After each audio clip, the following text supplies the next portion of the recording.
to Virginia. Welcome to Virginia. Welcome to Virginia. Welcome to Virginia. Welcome to Virginia. Welcome to Virginia. Yo, you're now tuned into the, I ain't gonna cuss this time, Welcome to Virginia podcast. It's your boy Jim Cat. To my right is Ty Lau. And right across from me is the gentleman, Queen City Von is his name. It's good, y'all. Told y'all we're gonna be bringing y'all some dope artists from the area. We brought y'all the Trash Man. And now we got Mr. Queen City Von. Next Shout out up to Trash bat. Man, cool too, man. How you doing, bro? Doing good, man. How you doing, bro? I'm doing all right, man. I want to start this thing off pretty much the same way. I want to start it off with all the artists I bring on here. I just want to ask you how you been doing, like since the pandemic and stuff like that started. Like how you been doing with that and since then. Like music wise or personal? Just personal in your life. Personal, man. It's been dope. You know, I had a couple bumps along the road, but everything's good now. Work's good, kids good, family's good. I'm blessed. Music wise, man, I think my career's gotten better since COVID. Okay. You know what I mean? Like actually having time to sit down and in the crib and just create. Yeah. You know what I mean? Because before COVID it was like work and everything was like so heavy. Like I'd write on the go. Okay. You know, here and there. But like since COVID happened, I think I elevated a little bit as an artist as well. Okay. Well, that's good to hear. Yeah. You know what I'm saying? I kind of want to know how people are actually doing before I dig in and start asking them personal questions or start asking them about their artistry. I want to know how you doing in general. You know what I'm saying? But I also like to go back and start at the beginning as to where, like, what your childhood and stuff like that was like. How was it like growing up? Childhood was decent. I'm not gonna complain. It's people that grew up way worse, people that grew up better. I feel like I grew up in the middle. Single parent household. I was the only child. It's funny where we at. Right across the street is the first house I grew up at. It's dope. Crazy. I spent years in that house right there. You know what I mean? We looking at it right now. But yeah, single parent. I didn't know my dad for a while. First couple years of my life, whatever. Mom did everything she could though. It was a good life. It was a decent life. Yeah, I can't really complain too much. I mean, we went without a couple times, but I feel like now that's a normal American story. So like for me to dive into that, I'm sure everybody's heard that story a million times, you know. But had like an average lifestyle. You know what I mean? So what was it? What was school like? Did you do pretty good in school, or I was terrible in school. Terrible in school. Yeah, I was terrible in school. Grade wise and like behavior wise. Like, I got kicked out of elementary school. Damn. And had to go to another one, and then I made it to senior year in high school, and then got kicked out. And then, man. And then before that, I had to go to Pathways in Waynesboro, and then I graduated from Genesis, so it was a bumpy school. It was a bumpy road, man. For real, it was a bumpy road. But I graduated. I got my diploma, you know. So that's what's up. Yeah. Sound like you was getting it in. Yeah. Yeah. I failed PE, dog. Oh yeah, you had to be getting it. Yeah, I was clowning. I was tripping. Yeah. I didn't really care. I was sitting here laughing like I didn't do the same thing. Yeah, you know how it is, everything man. you're talking about is similar. Yeah. Similar to how I did it.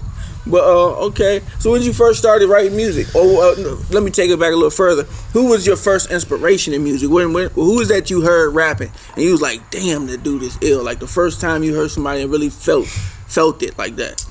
I'm gonna have to go before that. I'll get to that next. Okay. But I was taught how to rap before I even really cared about rapping. Okay. So I guess the first person that inspired me was my uncle. He taught me how to rap when I was 8. He sat down with me and like showed me, this is how you write a rap song. This is how you do it. And I always tell people I grew up on 3 people: Jay-Z, R. Kelly, and Kobe Bryant. That's the 3 people that my uncle was like, nah, you gonna know these people like no matter what. And so I learned how to rap or write at 8. I didn't really care about it. I kind of like, oh, that's dope, and then left it alone. I'm 8. Yeah. You know what I mean? Yeah. Like, but I think around like 12, maybe 13 is when I actually started writing music, and it was like, nah, I'm gonna be a rapper. This is what I want to do in my life. Okay. But around that time, who's that first person I heard that was like, whoa? Wayne. That's 2 for Wayne. Hove. I listen to a lot of music from the South too. Like I don't know, I still listen to music from the '90s. I was born in '94. Yeah. And I still listen to music from. I still listen to Reasonable Doubt. Oh yeah. I still listen to It Was Written. You know what I mean? So it's like Reasonable Doubt was the album that probably made me want to be a rapper more than anything. It was like the first rap album that I listened to front to back. Wanted to know the words, everything. Yeah. And Nas, It Was Written. The Punisher, Big Pun. Oh yeah. Capone and Noriega. It's just down south rappers. 8Ball, MJG. Yeah. You know, UGK. It was a lot of just mix up. UGK. Yeah, a mix up of just a lot of different Pimp C's artists. My uncle. Damn. Yeah, okay there. I see you. Look, I see you. But nah, for real though, like it was. I can't just put my finger on one artist. Yeah, you know what I'm saying? You. Like I feel you. There's a lot of different people. So then what? So you said you started writing around 12, 13. Yeah, correct.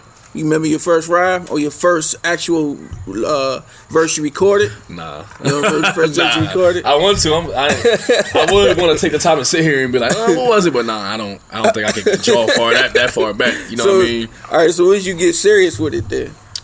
I got serious when I was like 14. You was 14. I went out and got a laptop, and then cheap microphone. The basic necessities and just set up in my bedroom. That's all you needed, feel me? man. And then just started cranking. So my first studio experience came from my own bedroom. Like I still to this day haven't like stepped in a real recording studio and recorded music. You feel me? Now definitely today you don't need to. But like along my path, like I never stepped in somewhere and was like, yo, I'm gonna do this in this major studio. Yeah. It was always bedroom shit. Because even now, if you can do basic recording, you can send it to somebody who can mix and master it even further than what you do. Dudes recording in their kitchen nowadays. Yeah, like, man. Like some of the illest beats come from a stolen laptop. You know what I'm saying? Like that's a fact, though. That's a fact. People are getting it in these days. You don't need much. I can definitely dig that. So, what was like some of the first? What's like the first thing you put out to where you was so serious that you was like, okay, this the one. I'm gonna put this one out and see what's going on.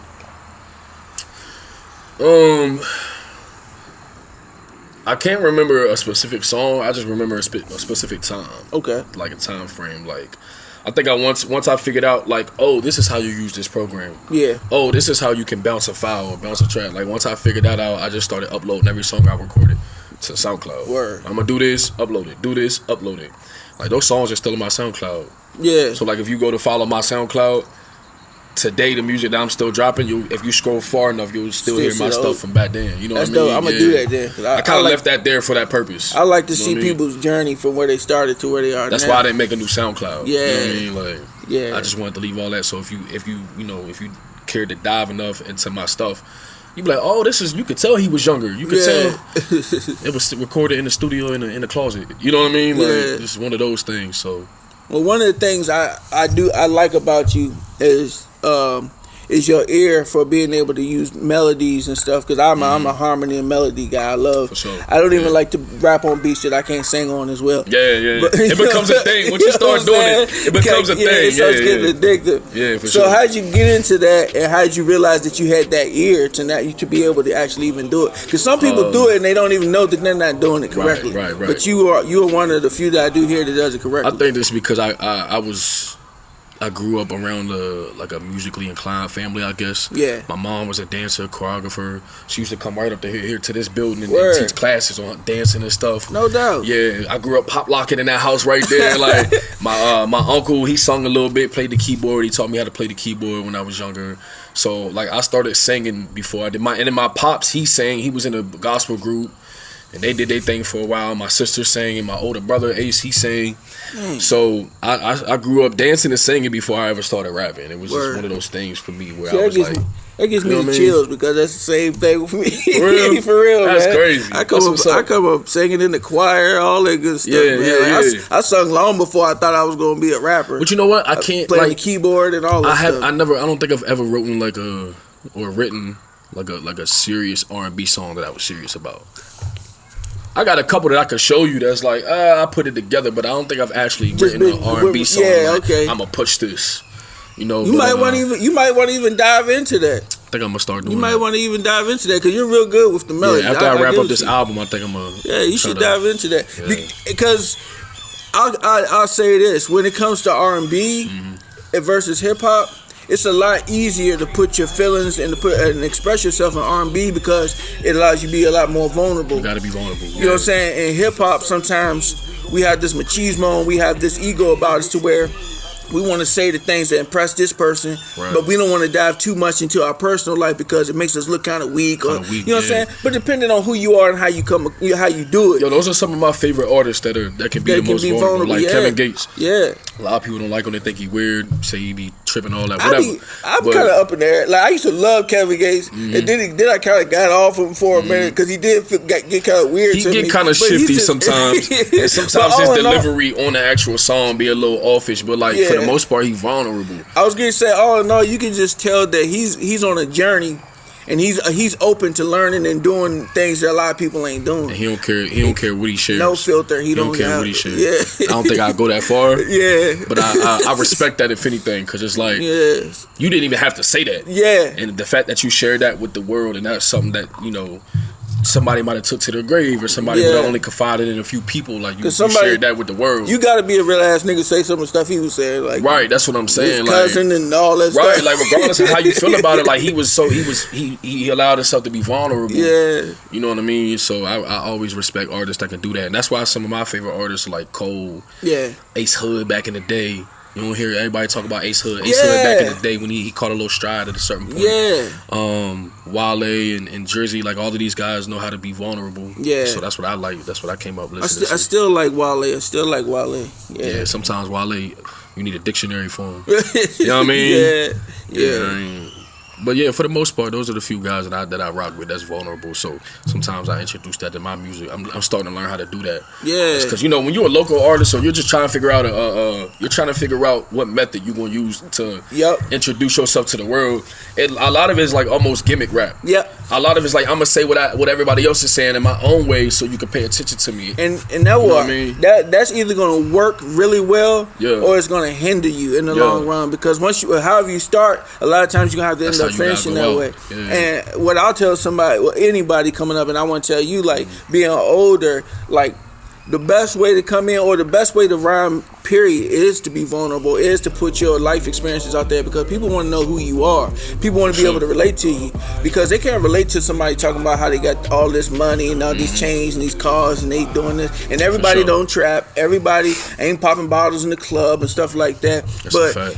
if you tell your story from a life experience, you're gonna touch way more people than if you try to fabricate it and make it seem like you're above those people. I stopped listening to Meek for a while just because like that was one of my favorite artists. But even though he had the money and everything he was talking about, like It's just you can't I relate can't to relate it. to that. Yeah, it's like you because used to talk about being in the crib using the stove to heat up, and I could dig it. You know what I'm Yeah. saying? And So now it's speaking like of, speaking of which, not to interrupt you, Good, you got the show. would you be comfortable talking about your time in prison Of course. and all that? Yeah, of course. damn Yeah, it, my Tom. whole Damn- album. Damn it, Tom, I was getting there. Now we can get to that. Yeah, that's what my whole next album is about. Oh, for You know real? what I'm saying? That's me being vulnerable about that time. Yeah, see, that's gonna be ill then. Yeah, and it's also like half of what I felt and what I was going through, and then the other half is like what I feel and what I've dealt with now being home. Okay. You see what I'm saying? So what happened in order for you to get to that point? To So go I to caught prison? an armed robbery charge and use of a firearm in the possession of or in the intent. What is it? Use of a firearm and in commission of a in the felony. commission of a felony. I forgot that word. So basically, an armed robbery and a gun charge is what I caught. Oh, so you really getting it in out here? And huh? then they hit me with 5 on my first offense. I took the plea for 5. Damn. Trying to hit me for 13. So I took the plea for 5 and I pleaded out on my first offense. And then So had you ever did time I prior had to that? never been in trouble. No drunk, so you- tank, no none of that. So you had never stepped foot None inside of of that. anything. No And juvie. your first time going is 5 years. and I was 19. You a bad motherfucker. I was 19. And I was out here, and like I tell my people all the time, bro, like I'm just glad that's all I got. Cause I was out here from 14, 15 until 19 doing all of this stuff. that led up to that. And I never got caught up for any of it. Not a distro, not a possession, not nothing. You know what I mean? So for me to actually walk away with 5, I felt like I was kind of blessed. You yeah. feel me? Well, I'll tell you one thing. If nothing else, that's a testimony that you can share in your music for a lot of people that need to hear that, because a lot of folks don't realize that there's a good and a bad side to when you out here in these streets, man. Sure. And it's all good when it's all good, but when it's all bad, it is It's all definitely bad. all It's bad. It's all bad. right, so what you got coming up next? You say you got the album I got an album I'm working on called Re-Entry. Re-Entry. And so right before you leave prison, they put you in this pod, and it's a program called Re-Entry. It's supposed to get you ready for the world and your release and all of that, blah, Yeah. blah, blah. But it's just me speaking about my re-entry back into society. And like I said, the first, I don't know if I'm going to do a half and half, side A, side B or whatever, but just half of it is going to be about what I felt and what I was going through and what I experienced and all that in prison. And then the other half is going to be what I've done and experienced now. And Saturday makes 4 years I've been home. Word, I got congrats. full custody of both of my children. Word. Same job for 3 years. Got married. I've been married for 3 years. You know what I'm saying? So I'm gonna shine light on that, and then shine light on. Round of applause for that. On. Yeah, for Round sure. of applause for that. You don't Appreciate see too much of that. Black man got custody of both his kids, you kids. feel He me? holding down the job. Yeah. Doing, yo, word. I salute you So I 100% appreciate for you, that, bro. I appreciate you. You know what I'm saying? Is there anything else you want to add before we get up out of here? Queen City Vaughn, you can find me everywhere. Queen City Vaughn on every platform. Premium product. I'm just one fourth of a group. Pushing P. Pushing P's. Premium product. Probably worth a beat. Shout out T-So Ghostly, Jimmy G Shy, Creep of the Jungle Baby. We got a band that's on a label called The Illusionist. Shout out to them. Trash Bandicoot, King Tech. All the local artists. There's too many people for me to name, but if you do music around here, I salute you. What's good with you? Let's work. Link up. Word. All right, man. And shout out to y'all most importantly, man. I No appreciate doubt. y'all Thank for you, having brother. me on, bro. No for sure. doubt. All right, well, we're going to jump up out of here. It's been another episode of the Welcome to Virginia podcast. Till next time, peace. Appreciate y'all, man. I appreciate you too, bro.